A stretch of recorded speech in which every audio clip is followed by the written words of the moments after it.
GMAT, its exam pattern, and everything that you need to know about it. Okay. So without any delay, now we can quickly go through it and we can start. Firstly, about the HNR, we are the largest study abroad consultant. We are dealing with the different applications and different services like applications, test prep, and everything. We have in our partnership so many universities, and we help students from their psychometric test to test prep to admissions till visa processing. Okay, so we help you in your study abroad journey from the beginning till the last. If you're planning for the study abroad, be it for the any bachelor program, or if you're planning for any PhD program or master's program or MBA program or any other program, there are certain skills which is required, which will make you stand out of the crowd. Okay, the skills are like research skill, technical proficiency, analytical skill, quantitative skill, communication skill. There's so many other things that we can count over here. If you are really interested and serious about it, you have to work on all these things. And trust me, we are going to provide you help in each and everything that is required for your journey. If we go further, what are the services we offer? So we offer the test preparation and the admission process. The two things separately we can say. One is test preparation, where we gives you idea about the IELTS TOEFL. So we prepare you for the IELTS TOEFL PT, which is for the English exam, English language exam, which is required kind of mandatory thing if you are planning to study in any English-speaking country. Then we have the PSAT, SAT, ACT, UCAT, IMAT for those who are planning for like bachelor's program or medical programs. They have to give those tests. For those who are planning for the master's or MBA, they have to prepare for the GRE and GMAT, and we provide you help in each of the services that we have listed out here. On the other side, we have admission process from where we start from the psychometric test, which gives you a kind of brief idea about your profile and what are the things on which you have to focus, what are the career guidance you have to focus on. So starting from the psychometric test to profile building, career guidance, university selection, LOP, SOP, LOR, and scholarship and financial planning, even till last the visa assistance. So from psychometric test to the visa assistance is the whole journey that in which we are going to give you a kind of handholding throughout the process. Okay, so this is about us. This is about our company. Now we are going to focus more on the GMAT part. What is GMAT? So the full form of GMAT stands for Graduate Management Admission Test. Okay. If we go with the information which is required for us, what is GMAT? So it's a standard test for the MBA admissions accepted by the top B schools around the world, including in the India. If you're planning for, for example, ISB or SPJAN, you can go with your GMAT score. Okay. Even some IIMs are accepting the GMAT score for the normal programs or executive programs. It's a computer-based adaptive test. Adaptive test means it is going to give you kind of next question based on your response in the previous question. So be it the verbal section or the quant section, okay, or the data insight. In each of them, you will be getting that as a kind of adaptive test. Means the first question you have to answer. Then after that, the next question will be decided by your response in the previous question, whether you are able to get the correct answer in the first question or not. Okay, so if you are able to get the correct answer in the first question, then in that case, the next question will be a difficult one. If you are giving the wrong answer, the next question will be kind of easier one. And your scoring will be depending on the two things: number of questions that you have answered and the difficulty level of the question that you have answered. Okay. So it's a computer-based adaptive test. The latest edition of the GMAT is the GMAT Focus, which replaces the GMAT exam, which was previously, which lasted till January 21st in 2024 only. And in November 23, we started, the GMAT Focus, where so for a few months it was like both. You can go with either you want to go with the GMAT Focus or you want to go with the traditional GMAT exam only. So from November till January 31st, 2024, it was available. Both tests were available. Okay, but now you only have to go with the GMAT Focus only. Okay, it is owned and administered by the GMAC, which is Graduate Management Admission Council. This is the organization which is US-based organization, and it helps you in terms of your registration and everything. Okay, for registration, there's a different website that you can ask me later. but if it is managed by the GMAC only. Okay. When we talk about the exam structure of the GMAT focus, now it is going to be three sections in which you will be getting equal timing, 45 minutes, 45 minutes, 45 minutes only. The number of questions in quant section will be here as 21 questions. For verbal section, there are 23 questions. For data insight, there are again 20 questions in that. Okay. The scoring for each of the section is now going to be 60 to 90 only. Okay. So GMAT focus is different from the traditional GMAT exam that you were taking before November 23. Okay. All sectional scores will be from 60 to 90, as I mentioned over here, with the interval of 1. Means you can't get the score of 61.5 or 62.5 like that. Okay. It will be interval of 1 like 60, 61, 62, 63. Like. So the interval of the sectional test, sectional score will be always 1. And the composite score that we'll be getting here will be always from 205 to 805, ending with the 5 and in the interval of 10 only. Okay, so this is about the GMAT exam pattern that you need to know. This is about the GMAT focused exam pattern, okay, which is the latest one, for which you will be appearing in case if you are planning to take the test in this year or the next year. Now, if we talk about the key features of the GMAT, firstly, now there is a bookmark option available in all the three sections of the GMAT. Okay, so you can just review all the questions after completing the section. You can, if you want to check any question, if you have the time remaining over there, you can review all the questions. But you'll be able to edit maximum 3 answers only. So let's say if you find after review that one of the answer I marked as the wrong answer. So if you want to change that answer, you have 3 options available. You can mark, you can edit any 3 answers only for one section. So in the next section again, you can mark, you can bookmark all the questions or any question that you want to mark, and then you can edit the answers at last 3, subject to the time remaining for that particular section. So if you don't have the time remaining the section, you can't even review or edit the options. Okay. You have to make sure you keep some time in your hand if you're going for a test. Okay. Now you can select any order of the section as per your choice. So previously it was like there were predefined order, but like it was starting with the quants and verbal, then IR, and then AWA, and other, it was like AWA, IR, and then verbal, and then quant. Now this order is not fixed. You can go with any order that you want. Okay. You can go firstly with the quant, then data insight, then the verbal. You can go firstly with the verbal, then quant, then data insight. You can go firstly with data insight, then quant, then verbal. So any order you want to go with, you can select that. Okay, there is no limitation on that order in which you have to go for the test. So you can select your order as per your preference. Like firstly, I'm interested more in the math section. I'm planning to do the math section first because I'm okay with that, and it will kind of give a kind of boost to my confidence when I'm solving the questions. So firstly, you can go with the quant section, then data insight, and then verbal section. So you can select that as per your convenience. There's no AWA section now, so analytical writing assessment has been removed from the GMAT focus edition. So you don't have to worry about the kind of essay writing part, because it was a kind of pain for most of the students. And if you remember the student who are planning for the GMAT and who are from the engineering background, okay, they are not interested in writing the essays and all, to be honest. So for those students, it is a kind of good opportunity in the GMAT focus that you only have to focus more and more on each of the sections, not in the AWA section now. Okay. So one 10-minute optional break will be available that we can use either after the first section or after the second section. So only one option is available. You cannot take 2 breaks, only one break, either after the first section or after the second section. In quant section, only consists problem solving questions now. Previously, it was like data sufficiency and problem solving questions both were in the quant section only. But now quant section will only consist of the problem solving. Quant section will consist of problem solving questions, and data sufficiency will go into the data insight section. Okay, so data sufficiency and IR both will go to the data insight section, which is the third section now in the GMAT. So all the 3 sections contribute to the overall score. Now you have seen that 60 to 90 was the sectional score for each of the sections. So they have equal weightage in the test now. Previously, only quant and verbal was kind of scored, and it was contributing towards the complete score. But now you can see that each of the sections have their own importance. Okay.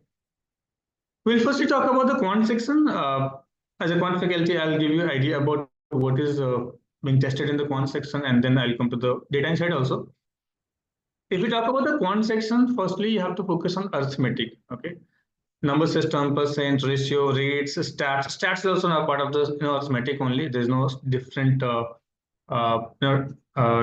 inside, or I mean any other problem solving or data analysis. Different syllabus is not given. So in arithmetic only, you have the number system, percent, ratio, rates, stats, counting methods, probability, everything in that only. In algebra, you have equations, inequalities, absolute value, roots, exponents, functions, and all. Okay. There is no geometry section now, so you won't be getting the questions based on line, angle, triangle, circle, quadrilateral in the quant section. But yes, that coordinate symmetry questions will be asked, but they will be the part of algebra only. Okay, so they will be not separately part of the geometry section, but they will be part of the algebra section only. MCQ questions are there only in this quant section. There's no data specificity, not data specificity in the data insight section. If you want to see what kind of question I'll be getting, so here is an example question that you can see for the MCQ question. You have one question given, 5 options are there. One of them is the correct answer only. So you have to go through the questions, solve it, and get the correct answer. Select the correct answer. That's your answer. Again, another example is here. You have the inequality given. You have to find out the correct inequality as per this. So you need to solve it and you get the correct one. I'm not going to solve right now any question because you have not studied any of the topic till now. If you have started this webinar for the first time, or if this is the first time you started looking for the GMAT exam, so you don't have much idea about it. And even if you're okay with the math part, but I'm not going to test right now. How much comfortable you are with the math section. So right now, our target is just to give you kind of brief idea about what exactly is the quant section, verbal section, what exactly is GMAT test, how we have to prepare for it. Obviously, there are different strategies and all that we will be discussing in the class later on, along with the basic concepts for each of the topic that we have discussed in the syllabus of the quant section. Okay. So how do you prepare for the quant section? Firstly, initially focus on the fundamentals of each of the topics, which is very important. We learn the fundamentals in our 6th to 10th class. But then, if you're preparing for the GMAT, it's like if you're going for the MBA, it's like you have done your 11th and 12th, then your graduation, your 3 or 4 years of degree course. And after that, if you have done the master's or something, then after that, you must have worked. So there's a long gap between the studies and right now. So you need to learn those fundamentals again, okay? And in a different way, not as you learn in the school, okay? Gradually, you understand the advanced level of the concept also, because yes, we have to focus more on the 600 plus questions, 700 plus questions in the GMAT. So we'll come to that, but initially we will start with the fundamentals, then gradually we'll move towards the advanced level concept. You'll also have to learn the strategy to answer the questions in the GMAT, because it's a time test. You have to make sure that you answer the question in a limited time. And for that, the strategies are very important, that you understand how do we answer any particular kind of question. So that is very important. Then practice is the key. Obviously, you have to practice a lot to make sure that you can answer the question easily on time, because you have to focus on the time management also. So this is about the quant section. Now we'll move towards the data insight section. What is tested in the data insight section? We will try to understand about that. If we talk about the data insight section now, data sufficiency, which was part of the quant section previously, is the part of data insight. Plus all the IR questions and IR section questions are now part of the data insight only. So previously, data insight and IR were very different thing, because data insight was there in the quant section, IR was completely different section. So now the data sufficiency and IR section both are going to be combined together. As you can see, in data sufficiency, you'll be getting around 4 to 8 questions. From the IR, you have the graphing interpretation, table analysis, two-part analysis, and multi-source reasoning. From there, you can see from graphing interpretation, you can expect 4 to 6 questions. From table analysis, you can expect 2 to 4 questions. Two-part analysis, you can expect 2 to 4 questions. Multi-source reasoning, 2 to 4 questions. In total, you'll be getting 20 questions, for which you have to spend 45 minutes of time. Okay. Trust me, this is if you try solving the question, you'll find that this timing is less. So it is very important that you learn how to solve these questions, because previously people were not very focused on the IR section because it was not contributing to the overall score. But now, since it is a part of the composite score, Now it's very important that you focus along with everything on the data insight also. Okay, so data science is also the part of it, but you have to focus on the graph interpretation, table analysis, multi-source reasoning, and two analysis. So you have to make sure you focus on all this along with everything. Now we'll go with all the different kind of questions which are there in the data insight. First, we start with the data sufficiency. So what is data sufficiency question? In data sufficiency question, you will be getting a question like this. So some information is there, and along with that information, sometimes you'll get some information, sometimes you'll be getting no information. Direct question is there, so that could be possible. So one, question stem is there, which will be having some sort of information maybe. Then you'll be having two options. Now the part is, in data sufficiency, we don't need to solve the question. We don't solve it and get the number as an answer. Okay, we don't need the answer. You need to verify that whether the information given over here are sufficient to answer the question or not. Or if they're sufficient, are both informations are sufficient or important, or only one of the statement is important, or one is first important, second is not important, second is important, first is not important. So we need to find out whether the statements are sufficient to answer the question or not. You can use the question information in the question stream to evaluate each of the statements. Okay, so this information that you have from here to here, this information you can use to evaluate each of the statement whether they are sufficient or not, because that's a common state, common information. But while evaluating the statements, you have to go through one by one. So we'll, in the class, we'll try to understand, we'll learn that how do we solve the data science questions, and what are the different types of DS questions, along with the understanding the DS. There are two types of DS questions, three types of DS questions. So there are different types of DS question, and there will be different strategy to solve all those DS questions. Okay, this is just a kind of glimpse of how exactly the DS question look like, and what are the important things about the DS question that we need to know. So you don't need to solve it, you just need to verify whether the statements 1 or 2 are sufficient to solve the question or not. Now we'll talk about the IR section, which is, in the data insight only the IR questions, which are like graphing interpretation. In graphing interpretation, you will be getting a graph, one or two graphs maybe. It could be bar graph or a table, or a combination of bar graph and the pie chart or pie chart, or any other kind of graph. Okay. Then along with that, you'll be getting two questions, A and B. In each of them, you'll be getting the drop-down menu. There's no option given as such like A, B, C, D, but in this drop-down menu, there could be there could be 2 or 3 or 4 or 5 numbers or letters or informations. You need to select one of the information as you solve any MCQ question also. Similar to that, but it's like there's no option A, B, C, D given, but you have the drop-down menu given. Whatever you find is suitable for this this blank, you have to select that and write an answer over there. Okay. Again, for the second question, you'll do the same thing. So this is about the graphing interpretation question, where you have a graph or two graphs given, and then you have the two questions given at least, where you'll be selecting the answer from the drop-down menu. Okay. If we move forward towards the next part, which is table analysis. In table analysis, you have a table given. In the table, there are some sort of information given. One thing which is given in the table, one of the features of the table is you can sort the tables as per ascending or descending orders, as per your requirement by one column or two columns. So as per your requirements, you can even sort the table. Then in this table analysis, you will again getting either 2 or 3 questions like this. Okay. Now remember, in this kind of questions, be it the graphic interpretation or table analysis, if you want to get a score for this question, you make sure that you answer all the 3 correctly. It's like if you're answering only 2 correct or 1 incorrect, or 1 correct, 2 incorrect, you'll be not getting any score for that. Okay. So you have to make sure that you answer all the 3 correctly to get a score for this particular question. Okay. I'm not solving the questions right now. I'm just going to give you a brief idea about how exactly we'll be getting the questions in the data insight. When we talk about the two-part analysis, and this again, there will be some statement information given, which is a kind of common information. Then there will be a question which will be like this: make any 2 selections, 1 in each column. So this is the kind of common thing.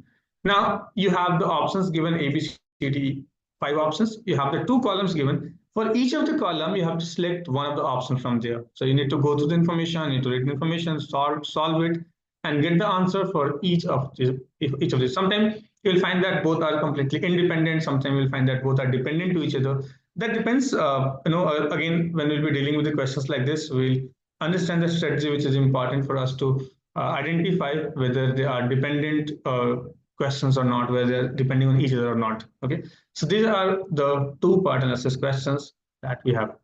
Next one is the multi-source reasoning question. In the multi-source reasoning questions, there could be 2 or 3 tabs given over there like this.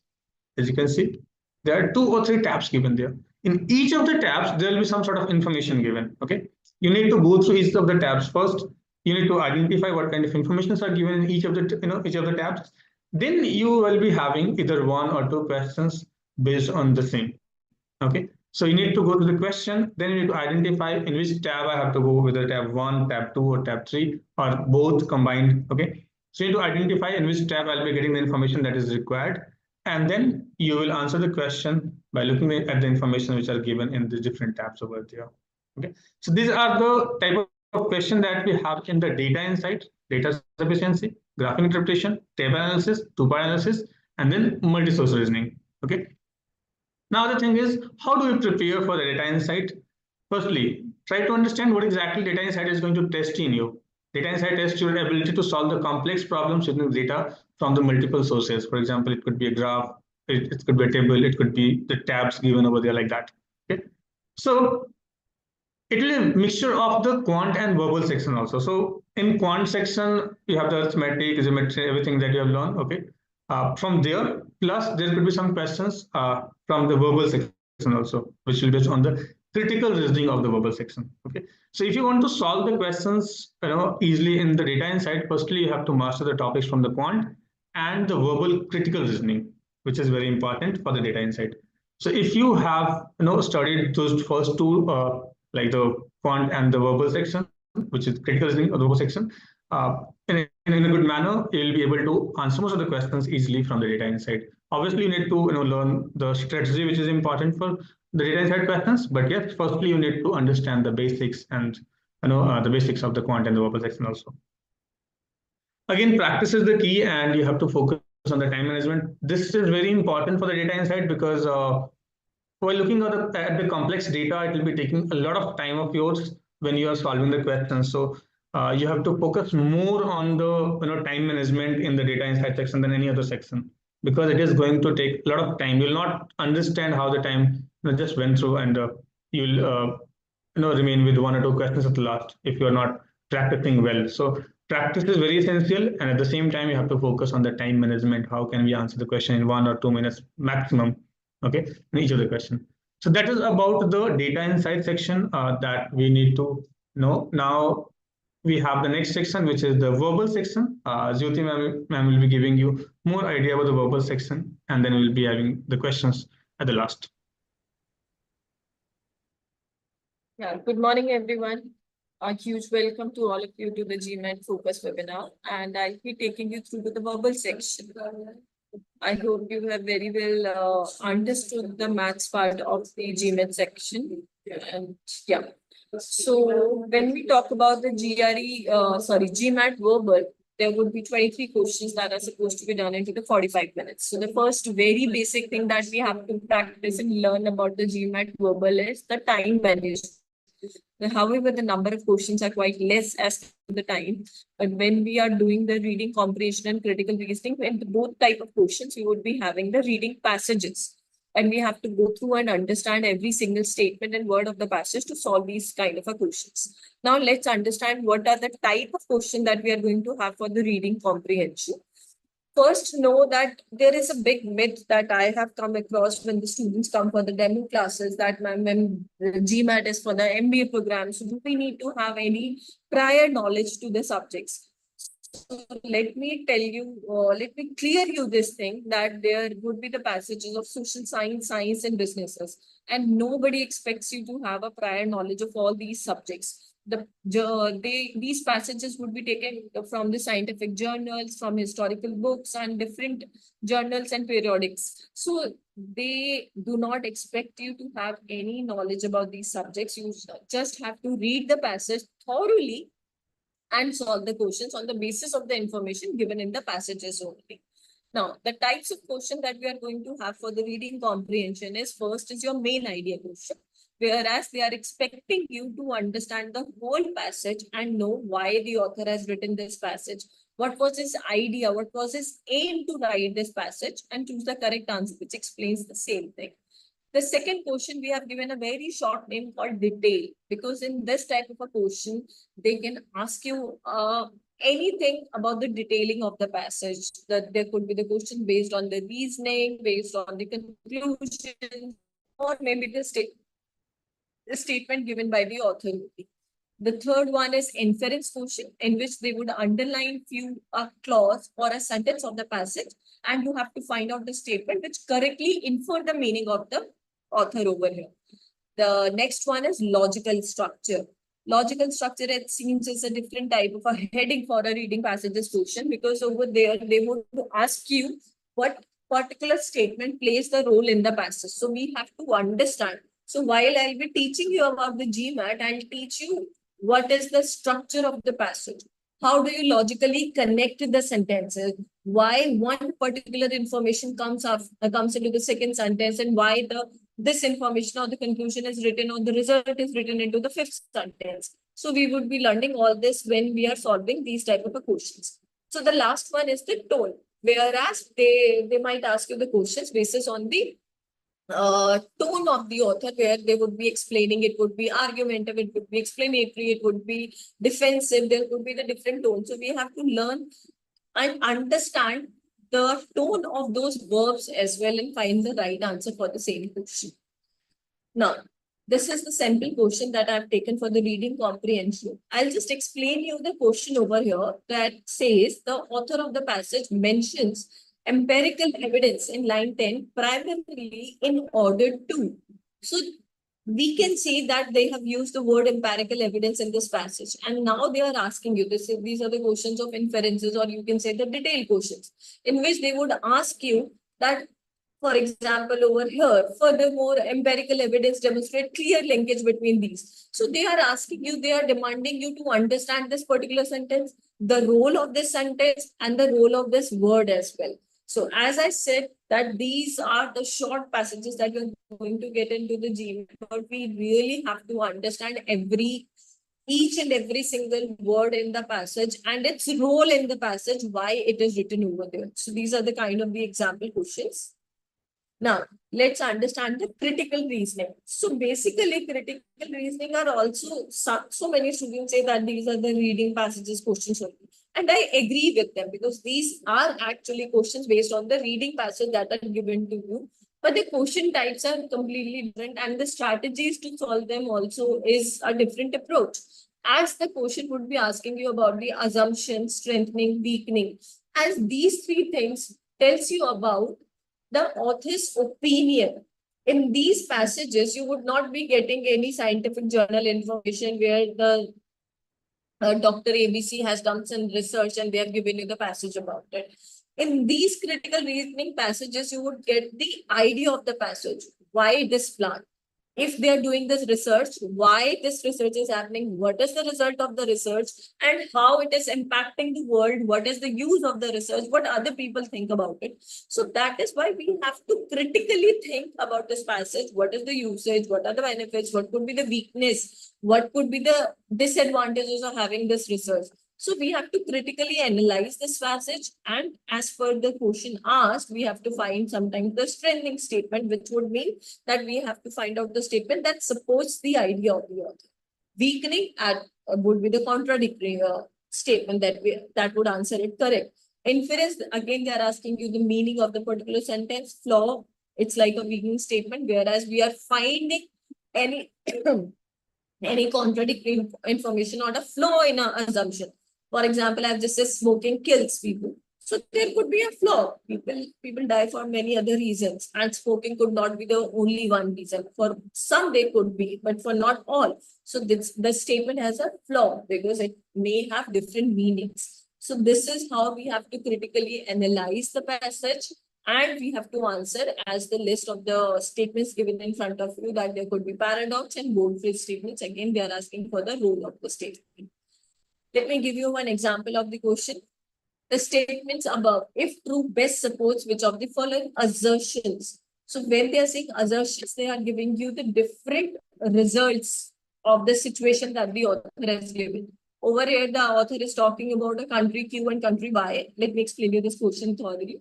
They are talking about a country Q and country Y, whereas they are talking about the manufacturing cost of a product and importing cost of the product, how they import and what is the cost. So in the answer choices, they are asking you and they are giving you the different situations. If it would be right to produce the same product in both the countries, or if it is feasible for a seller to produce in one country and import to another country, they are giving you the different scenarios. So that is why these questions are called the critical reasoning questions, because we have to see the benefits and the disadvantages of the same product or the same statement.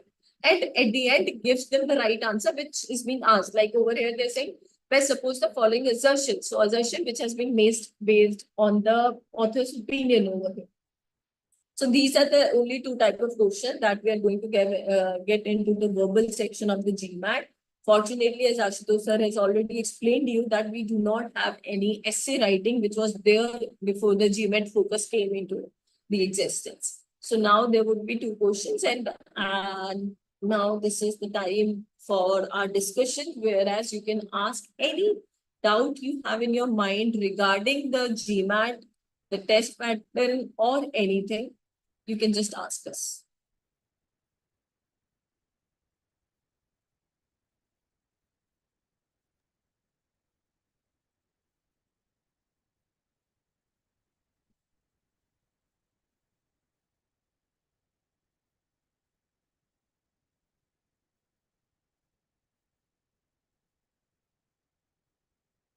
Yes, Okay, Riddhi, Riddhi, you may ask the question. Hello. yeah, Riddhi, you can ask. Hi, sir. Good afternoon. My name is Riddhi Jain, and my question to you is that what is the registration fee for GMAT? Registration fee for GMAT is $275.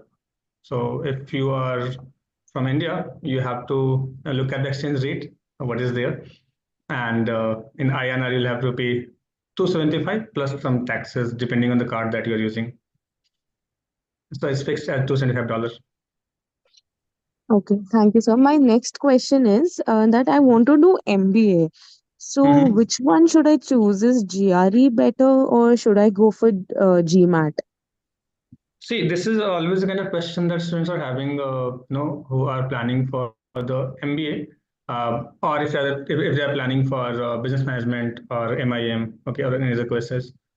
See, if you are completely focused on the GMAT, I mean, for the MBA only, like I have to get into any B school only, okay, then MBA is the best thing that you can do, because the MBA, GMAT is designed in such a way that the B schools are going to understand your score, and as per that they can judge you, they can evaluate you, okay, and they mostly target on the GMAT, GMAT score only. So if you are completely focused on the MBA, any B school only, you should go for the GMAT. If you are even planning for MIM or any other business management programs, in that case you can also go for the GRE. But again, at that time you have to check what is the acceptable in the university. Plus, there are other parameters that you have to look at, like whether you are comfortable with the GRE exam or the GMAT exam at the same time. If both are accepted, because there are some universities where both are accepted, GMAT and GRE both are accepted, you can go with it. So you have to check with the university first, and then you have to understand by yourself whether I am comfortable with which exam. Okay, I think on our channel I have uploaded one video where you can also understand about the GMAT and GRE differences. Okay, so what is the difference between GMAT and GRE? How do we decide what are the parameters we have to think about? So how to get a kind of wise information, a kind of wise decision for the same, that you can get from there. Okay, in case if you have more questions regarding to the same, you can talk to our counselors also. Our counselors are there who can help you in terms of getting more information about the GMAT or GRE and what is suitable for your profile. Okay. So I hope this answers your question, Riddhi.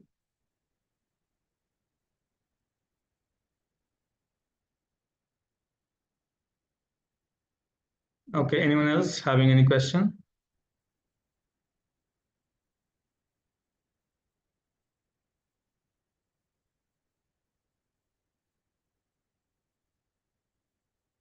No question?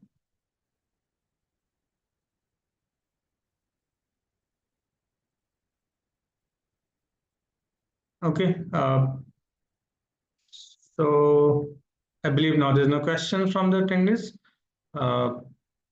In case if any of you are having any question you're not able to ask right now, you want to ask later, you have the numbers here on the screen.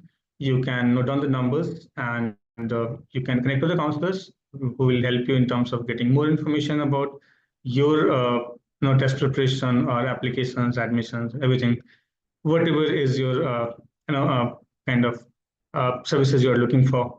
Okay, so that's all for today. In this webinar, we have discussed about a lot of things. Uh, we'll be again coming up maybe in the coming month with another webinar, more information like that. So if you'll be interested, you can even join that. In case if you are interested in joining the classes for the GMAT, we are happy to help you there. If you're preparing for the GMAT, okay, because this is the right time you'll go for the GMAT exam. You have again admissions coming out there, applications deadline will be coming from the September, October, right? So from there you'll be applying to the universities, and at that time you need to score. So it takes around 2 to 3 months at least for the preparation if you are planning for the GMAT exam. Okay, so I just not to tell you all the best to all of you who are planning to go for the GMAT exam this year. Okay, thank you for joining this webinar, Jyoti ma'am, and thank you everyone for joining the webinar.